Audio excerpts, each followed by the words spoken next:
Peluca. Ese es mi asistente. Ahora va a pasar algo que nadie lo va a poder creer. Sí, la Jackie te va a cagar a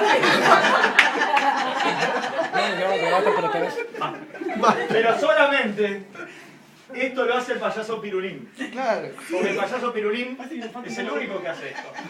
Mientras hay problemas económicos en todo Estados Unidos, yo soy el único que de $1 saca $100. En mi mano hay un billete prendido fuego de $1. Con lo cual, señor camarógrafo, por favor acá. Magia, papá.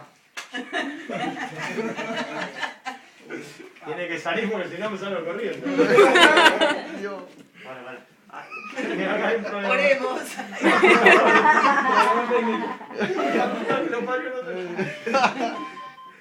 Dale, Ricky, que no tú porque me sale.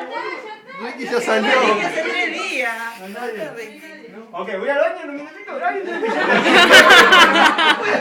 ¿Alguien tiene un billete diciendo la puta madre? Me salió para el orto, boludo. Baby. Juanfe. Phone's ringing. ¡Para, no importa! ¡Juega!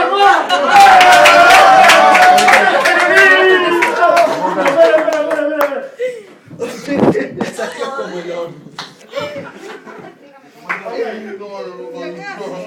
Es el truco de magia que vamos a hacer ahora. Necesito 4 voluntarios. Te quedaron 75. 4 voluntarios necesito. 4 voluntarios. 4, levante la mano. No los veo. No, pero 4 boludos no. 4 voluntarios. Bueno, no importa, vamos a hacer todo lo posible. Toma, si va a ser. Ok, lo que voy a necesitar ahora es que cada uno escriba un animal. En español, porque en inglés no se lee un carajo. No soy bilingüe. Entonces quiero que cada uno me escriba. Esto es tremendo. Voy a adivinar. Voy a usar la telepatía. Vos tomás. Vos escribí que no hay papel. Escribí en cualquier lado. Odio a los niños. Ok, vamos. No molestes, niños, te voy a patada en la cabeza. Ok, escriban. ¿Ya escribieron? ¡Están lentos! ¿Ya escribieron, hijo de puta? Ok, yo voy a escribir. Yo ahora lo que voy a hacer es voy a escribir el que elegiste vos, y el otro cuál era. Elías también. Ok.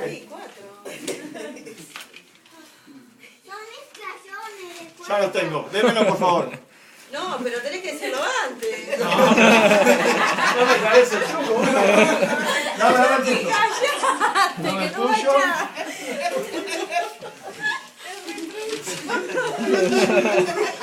¿De dónde saliste? ¿De la villa saliste? Igual que la plaza. ¡El mono! Vos elegiste el mono. El mono, la puta madre. ¡No elegiste el mono! ¡El lagarto! ¡El lagarto! ¡El payaso Pirulín! ¡Payaso! ¡Payaso! Yo sé que esto es tremendo, ¿eh? ¿Qué mierda? ¿Qué animal es este? ¡Kitty! ¡Hijo de puta! ¿Qué es un kitty? ¡Kitty! ¡Que no es español! ¡No entendés que no sale en inglés! ¿Qué es un kitty? ¡Un kitty! ¡Vamos! ¿Te gusta el payaso Pirulín? Sí, bastante. Si no te cagó una Ok, esperen que esto es difícil. A ver, tenés que actuar. Esto es difícil. ¿Podés imitar animales? ¡Una gallina! ¡Sí! ¡No! ¡Es magia! ¡Eso es magia! Eso, esperen que me un globo. ¿Cómo hacer otro truco? Este globo es tremendo.